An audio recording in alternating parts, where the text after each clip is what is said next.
¿Quién se esconde detrás de los peligros a los que se enfrenta un aventurero? ¿Cuál es esa persona detrás de la pantalla?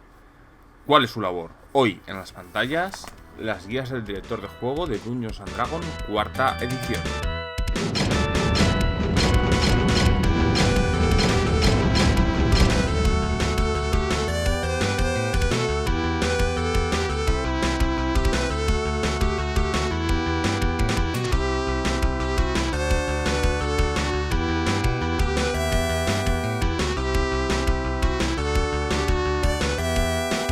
Buenas a todos, soy Ezcardano y os traigo las dos guías del Dungeon Master de cuarta edición. Salió una guía adicional, creo que en Essentials, aunque no estoy 100% convencido de ello, si os digo la verdad. Pero bueno, en español salieron estas dos. La idea es que cada temporada de Dungeons & Dragons, llevada a cabo por un libro del jugador, un manual de monstruos, una ambientación y un ciclo de aventuras, de 3 aventuras principalmente, y vienen acompañados de una guía de Dungeon Master, pero solo sacaron 2 guías de Dungeon Master. Esta primera, escrita por James Wyatt, es, bueno, pues es la guía de referencia creada para el primero. Y después tenemos una segunda guía que está escrita por autores como Bill Seyskid y Robin DeLau. Y es, ¿qué hace esta gente escribiendo para D&D cuarta? Porque estas guías, que son muy despreciadas, quizás contengan algunos de los mayores tesoros que se han escrito para un director de juego. Y vamos a verlas. Es la gran sorpresa que tiene esta edición. Quizás no sean buenas guías para Dungeons & Dragons, pero quizás sean grandes guías para un diseñador y una persona que quiera dirigir. Vamos a ver conceptos súper avanzados. Vamos a ver primero esta guía, la original, la que tiene el dragoncito con una pequeña homenaje a la guía del jugador dentro de una esfera. Y bueno, ¿qué tenemos? Primero tenemos nuestro capítulo de cómo ser director de juego, en el cual nos enseñan, desde el punto de vista de D&D, D&D siempre se ha diferenciado en esto, en ser tremendamente didáctico con el jugador y con el director de juego. Es una guía muy buena para introducción, en la cual pues, nos dice que es un jugador, que es un director de juego, diciéndonos qué hace, quién debería ser y cómo afrontar este rol. Utensilios que necesitas para jugar, desde un lugar hasta dados, fichas y bueno, pues cosas como miniaturas de ID. Recordemos que en esta edición es muy necesario. Y además pues nos dicen una serie de complementos útiles como pues un móvil o una tablet.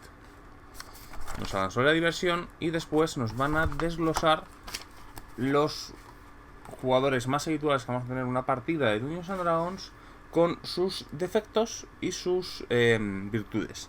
Cómo ayudar a limar esos defectos y cómo ayudarle a potenciar esas virtudes, desde el actor hasta el Slayer, la persona que se dedica a matar personajes por matar. Todos tienen virtudes y todos tienen defectos. Por ejemplo, el Power Gamer tiene un defecto que es que puede arruinar una partida, la diversión de una partida, usando triquiñuelas de reglas, pero también puede ser un perfecto persona que sea un director de juego suplementario en el que ayude a gestionar bien las reglas en una mesa de juego. Nos va a hablar un poco de todo esto. Nos va a hablar de crear un grupo, y no crear un grupo desde un punto de vista más bien de necesitamos una persona que se dedica a pegar, tal, no, sino un trasfondo de grupo, es juntar el trasfondo del grupo. Una forma un poco tímida, pero bastante interesante de llevar algo que D&D casi siempre ha obviado, ¿no? El elemento, os encontráis en una taberna y empezáis a explorar, pues es bastante habitual. Aquí nos empiezan las primeras partes.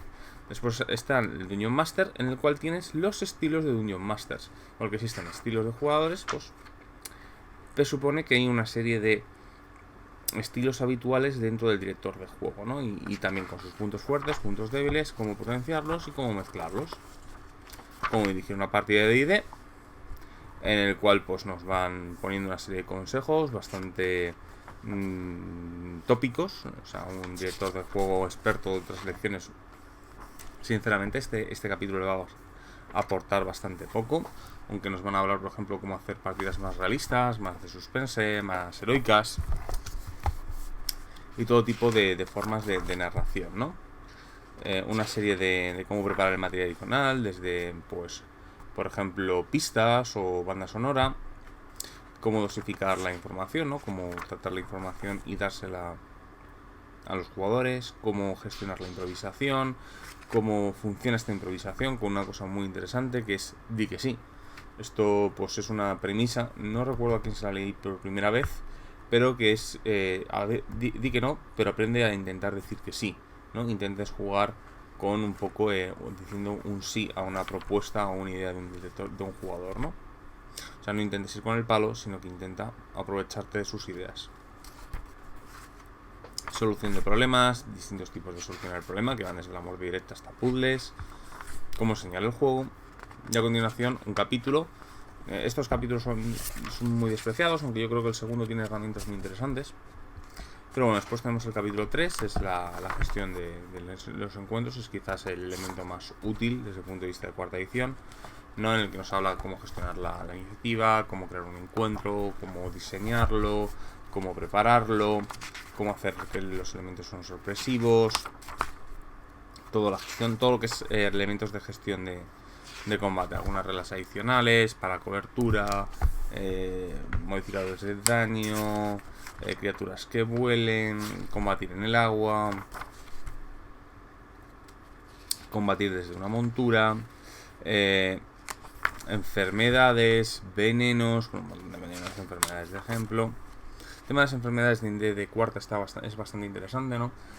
Por decir una de las cosas que más me llama la atención, además luego sería usado en cosas como Darsan. ¿Cómo funciona la enfermedad? La enfermedad tiene una serie de estados de enfermedad en que tú, si vas fallando la tirada, vas evolucionando la enfermedad. Y si vas ganando la tirada, pues va bajando. Lo cual representa relativamente bien un elemento de una enfermedad que no es meramente la tienes o no la tienes, sino que una vez que empiezas a desarrollarla, por así decirlo, pues va avanzando con pasos. Y que tú tengas una ligera recuperación no significa que la hayas eliminado del todo, puedes recaer, ¿no?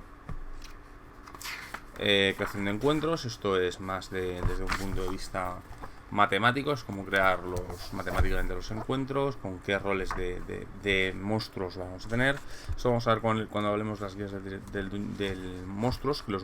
Los monstruos se crean aquí, bueno, los encuentros con monstruos y con enemigos en general se crean tú tienes una especie de presupuesto de encuentros. Pues por ejemplo, un encuentro nivel 4 para 5 personajes, pues cuesta 1000 PX. Tienes 1000 de presupuesto y tú los vas invirtiendo. Por ejemplo, un monstruo de nivel 3 normal vale 150, pero un esbirro vale 38. Un personaje más de élite vale 300 y un monstruo solitario, porque no es lo mismo enfrentarte. O sea, aquí los monstruos tienen un poco el síndrome del ninja. Un orco puede ser más peligroso que 4 orcos. Recompensas de PX. Viene una serie de plantillas ya predefinidas. Por ejemplo, pues aquí tenemos una manada de lobos. Que una manada de lobos normal tendría 7. Por ejemplo, un ejemplo de manada de lobos para personajes de nivel 15. La manada de lobos es que no son una manada de lobos, sino que es un grupo de personajes que tienen las tácticas, o sea, que funcionan como en manada, con bichos que te hostigan y algunos que te atacan. Por ejemplo, si fuera un encuentro fácil para nivel 15, serían 7 Gringotts emboscadores. Y si fuera un difícil, pues 4 Slats negros. Un poco reglas del terreno y de, por ejemplo, muros, fango, puertas, pasillos, todo ese tipo de cosas, ¿no? Cómo funciona la luz. Y después tenemos los encuentros de no combate. Los encuentros de no combate es todo lo que no tiene que ver con combate, que van por cosas como trampas, una conversación, una escena. Tienes una serie de... por ejemplo, intentar firmar un tratado, pues sería un encuentro no combate. Funciona de forma similar, tú tienes una serie de éxitos que necesitas alcanzar para poder superarlo. Es como funcionan aquí las tiradas extendidas de otros juegos. Vienen ejemplos de trampas y peligros. Una larga. Las trampas están hechas como si fueran monstruos, como veis, con su propia fichita, con lo que hacen, con cuántos éxitos necesitas para poder desarmarla, cómo puedes encontrarla, cómo ataca. No me gusta mucho cómo está hecho, pero bueno, es una forma de clasificar la información. Después tenemos aventuras, que es un poco sobre diseño de aventuras, como usar aventuras ya publicadas de otras ediciones o inventar de las tuyas, ¿no? Con un montón de pequeños consejillos a la hora de hacerlas, hacer combinaciones de encuentros, cómo ambientar la aventura, cómo hacer un poco ambientaciones por encima, cómo hacer mapas con la cartografía tradicional de D&D, con, bueno, pues todo es el típico capítulo de hacer aventuras y hacer dungeons. Me gusta mucho esta ilustración. Cuarta tiene algunas ilustraciones muy chulas. Esta se encuentra entre ellas. Es una especie de druida.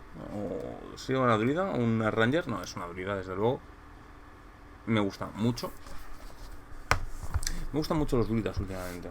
O sea, en D&D se ha convertido en mi clase favorita. Y en 13 Age, pues es una de... Está desde luego en mi top 3. Bueno, recompensas, como conceder experiencia, objetos mágicos, tesoro, con recompensas indirectas. Y un poco como los encuentros, pues tenemos lotes. Por ejemplo, pues un tesoro de nivel 1 vendrían a ser un lote de 720 piezas de oro. Y tú, pues básicamente haces una tirada para ver qué tipo. Por ejemplo, si sacas un 3, pues sería un objeto mágico nivel 3. Y si sacas un 8, pues serían 120 piezas de oro. O si sacas un 10, pues sería 40 piezas de oro, ¿no? Muchos. Por ejemplo, pues para un grupo de nivel 30, pues serían, a lo mejor si sacas un 8, serían 10.000 piezas de platino. O por ejemplo, 25 DAs, que no me acuerdo qué era. Y 10 objetos de arte por valor de 50.000 monedas de oro. Una burrada. Campañas, que es una campaña, y campañas publicadas, cómo hacer campañas, cómo enlazar aventuras, cómo hacer superaventuras. Esta parte me gusta mucho, el superaventura, porque te habla probablemente de una de las mejores campañas jamás, escenarios jamás o aventuras jamás hechas por TSR, que es The Dwarf of the Forbidden City, Moradores de la Ciudad Prohibida. Es una de las mejores aventuras que se han publicado por parte de TSR, siempre sale en el listado de top 10. Y es especialmente buena. Y es la primera vez que crean una especie de lo que es... Aquí llaman la superaventura, ¿no? Que es una especie de dungeon vivo. Por ejemplo, el dungeon del mago loco, que va a salir ahora para quinta y que tenéis una reseña muy buena por parte de Justo en el canal de la mazmorra de Pacheco. Es una superaventura, ¿no? Porque tiene sus propias facciones, su propia historia, un montón de movimientos a su alrededor. Y es un poco lo representa. The Forbidden City, lo que tiene es que hay tres grandes facciones intentando competir por la entrada en la ciudad prohibida. Una especie de ciudad, una serie de monstruos, una serie de objetos muy importantes. Y no solo importa la propia historia dentro del módulo, sino que también importa el cómo tratas y tienes muchas formas de entrar. Es una aventura muy bien parida. Por ejemplo, la ciudad perdida de Garan, que salió en clásicos de la marca del Este, pues sería un poco de esto, aunque ahí viene más bien en el crafting y la exploración, que bueno, aquí en este manual pues intentaré entrar, ¿no? Historia de campaña, cómo hacer un villano final y todo este tipo de cosas, ¿no? Cómo empezar una campaña, como todo el tema de enlaces, de creación, de grados de tipos de aventura y de todo ese tipo de cosas. Un auténtico clásico. También me mola muchísimo esta ilustración.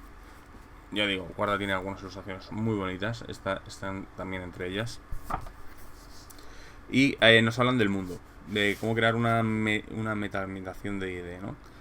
Puedes coger una ya publicada o crearte la tuya, ¿no? Entonces, cómo crear formas de gobierno, comercio, organizaciones, tierras salvajes, lo que llaman en cuarta edición los puntos de luz, los panteones, artefactos propios de la ambientación. Es como crear tu propia ambientación. Muy parca, vamos a ver, es que son 10 páginas y no te pueden hacer un ejercicio de world building en 10 páginas, pero te dan todas las premisas que necesitas para empezar, o cómo expandir una de las que publicaron, ¿no? Que pueden ser Eberron, Forgotten. Publicaron Eberron, Forgotten y Darsan, creo. No sé si salió también Dragonlance en cuarta. Me suena que no. Pero bueno, cajas de herramientas del director de juego, que bueno, pues nos hablan de cómo personalizar monstruos, que por ejemplo mediante plantillas. Por ejemplo, puedes crear un orcoliche por ejemplo, bueno, pues una serie, por ejemplo, puedes crear un Kobold Berserker salvaje, o por ejemplo un Gnomo de la muerte, o por ejemplo un Troll de escarcha. Pues puedes crearlo, ¿no? Una serie de plantillas. Funciona mucho mediante este tipo de plantillas, ¿no? Que es básicamente darle como una especie de profesión. Por ejemplo, si quieres crear un general ogro, un general ogro, por ejemplo, pues puedes ponerle la plantilla de campeón de batalla. O por ejemplo, quieres crear la guardia pretoriana del villano, ¿no? Pues a lo mejor puedes coger, porque es una serie de elfos, y puedes ponerles, pues por ejemplo, a lo mejor la plantilla de guardaespaldas o el caballero de la muerte, un poco lo que prefieras, ¿no? Caballero de la muerte usaría una clase de personajes, porque hay un que se llama Heroes Shadow, o Shadow Heroes, o Héroes Sombrías, no se tradujo al español nunca. Es uno de los últimos suplementos antes de llegar a Essentials, y utilizan los poderes de la oscuridad. Está muy chulo, muy chulo. El libro no me parece que fuera gran cosa, pero creo que tiene muy buenas ideas dentro. Un poco de llevar antihéroes. También tienes plantillas de clase. Por ejemplo, pues si quieres hacer pues un enemigo paladín, un humano paladín, pues coges la plantilla humano del bestiario y coges la de paladín aquí y ya lo tienes, ¿no? Pero como los monstruos y los enemigos no funcionan con la misma regla de los personajes, necesitas este de plantillas. Funciona, ya te os digo, mucho mediante plantillas. A mí me gusta, creo que es un gran elemento de diseño, porque te permite personalizar bastante, aunque dentro de algunos problemas que tiene el diseño de enemigos en cuarta, que hablaremos cuando veamos los bestiarios. Cómo crear monstruos desde cero, ¿no? De una especie de tablas matemáticas. Cómo crear PNJs. Una serie de reglas caseras y qué premisas tienes que seguir. Y bueno, unas tablas de encuentros, ¿no? Y por último tenemos Cima del Asalto, que es una aventura de introducción en Forgotten, que se enlaza con las aventuras que fueron publicando. Una aventura muy sencilla, con un dungeon muy simple, pero que bueno, entretenido. Ya os digo, es un libro del director de juego que se defiende con bastante donaire, es bastante introductorio, tiene algunos conceptos que son necesarios para la cuarta. Quizás no llega a ser desde el punto de vista obligatorio, pero te ayuda, va a ayudar muchísimo, y necesitas con el reparto de tesoros, el reparto de experiencia, y quizás las pruebas de no combate las vas a necesitar, el resto es más opcional. Y bueno, no es un libro que destaque especialmente está meramente bien. Y para el director de Dungeons and Dragons, cuarta edición, yo creo que es necesario. Quizás si eres experimentado, puedes llegar a vivir un tiempo con él, o si meramente consigues las tablas, quizás con eso pueda ser suficiente. Pero la joya de la corona es este libro, ya el Dungeon Master 2. Son los libros más olvidados. Todas las reseñas que yo he visto sobre este son negativas. Todos los comentarios en la red son negativos. Y nadie le gusta habitualmente este libro. Me encuentro entre la excepción, no la norma.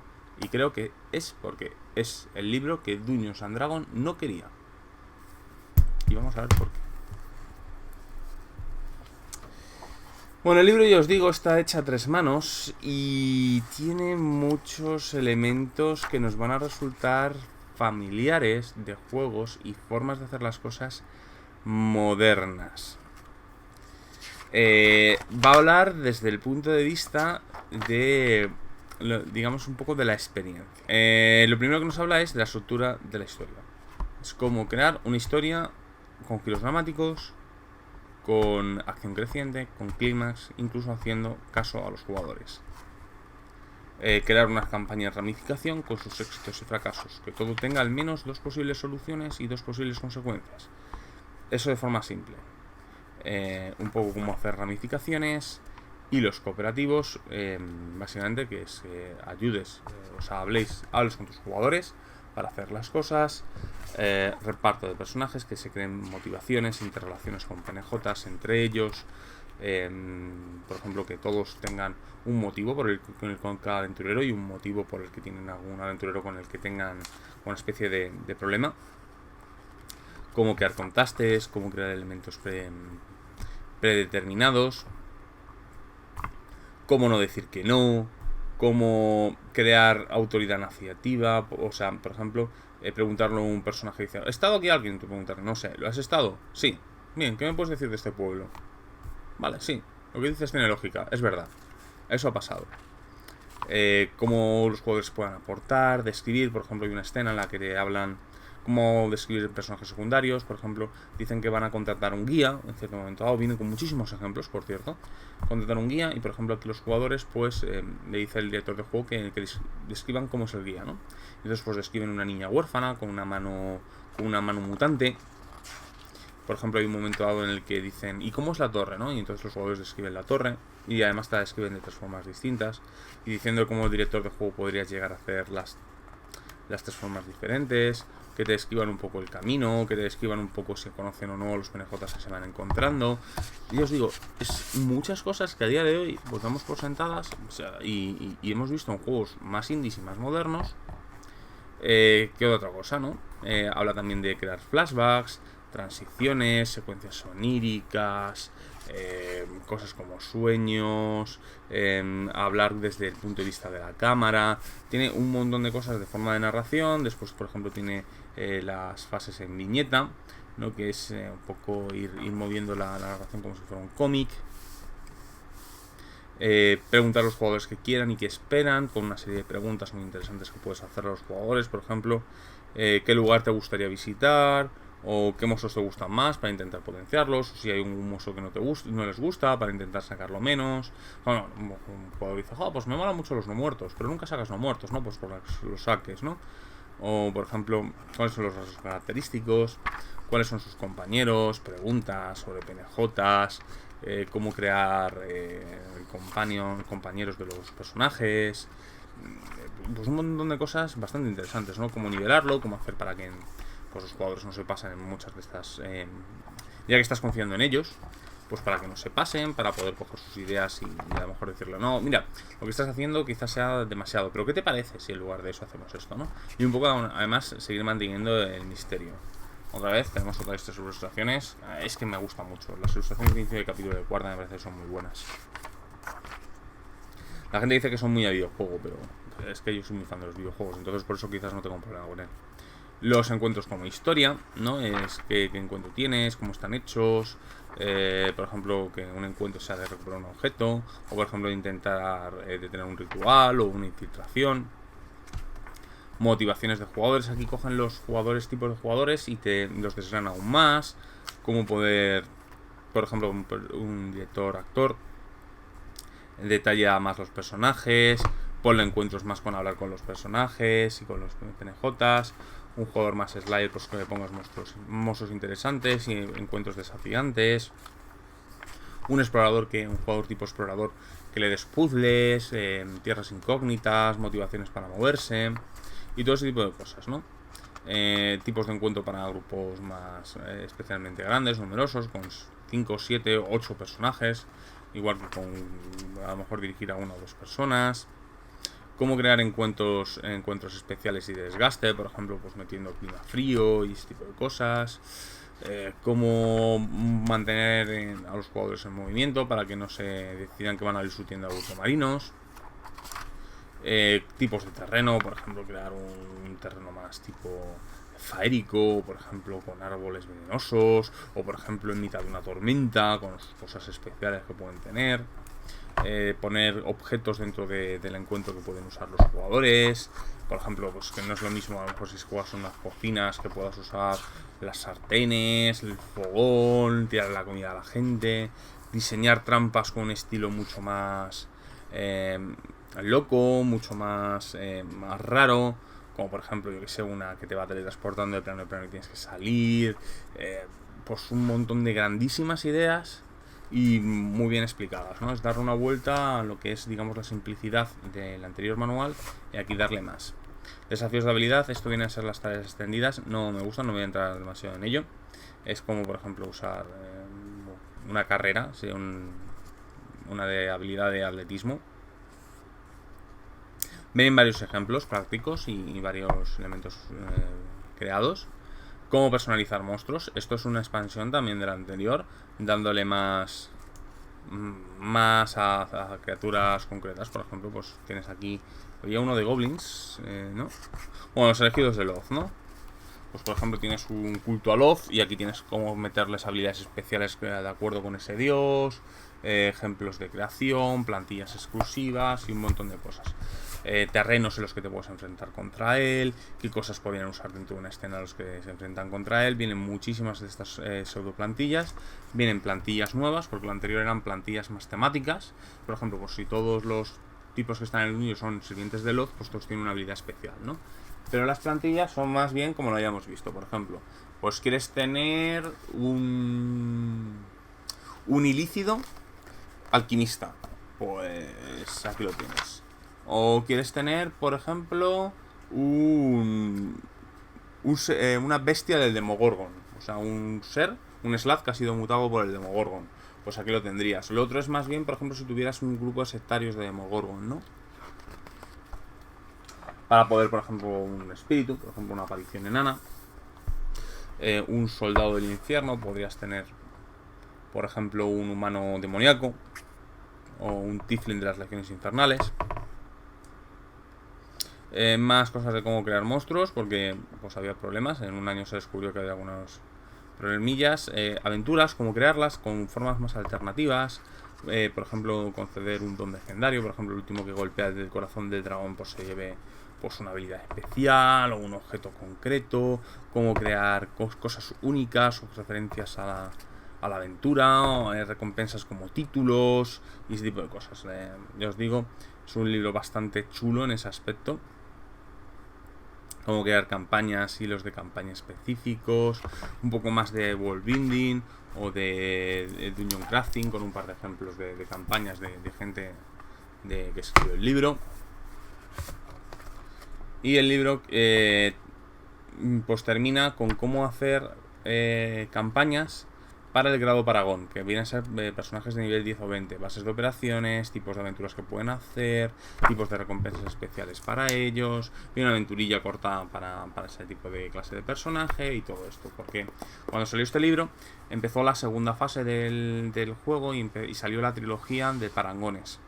Que bueno, todo termina en la siguiente trilogía, que tendría que haber salido, supongo, el Dungeon Master 3, que vendría toda la parte de cómo dirigir y cómo hacer aventuras épicas, que nunca salió.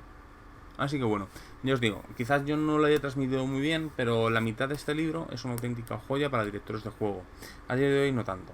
Tú coges cualquier libro de director de juego, ya sea PBTA o de juegos más modernos o más indies, y muchas de estas ideas de la narrativa, de escuchar jugadores, de hacer partidas pensando en los PJs que la van a jugar y todo ese tipo de cosas, pues ya son cosas que quizás están más interiorizadas, pero os aseguro que en 2007 no lo estaban tanto. Y ya está, esto es todo lo que ha dado de sí estas dos guías. Tienen relativamente poco material jugable y quizás no sean las mejores guías del universo en lo que se refiere a contenido. Esta a mí me gusta mucho y creo que es una guía muy interesante en lo que se refiere a ayudar a la dirección. Creo que son aún así dos libros muy temáticos para los directores de juego, pueden ser muy útiles, no solo para gente que se inicia al rol, incluso a día de hoy, creo que con quintas serían interesantes.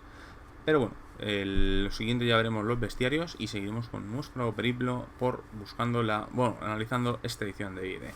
Soy Ezcardan, hasta otra.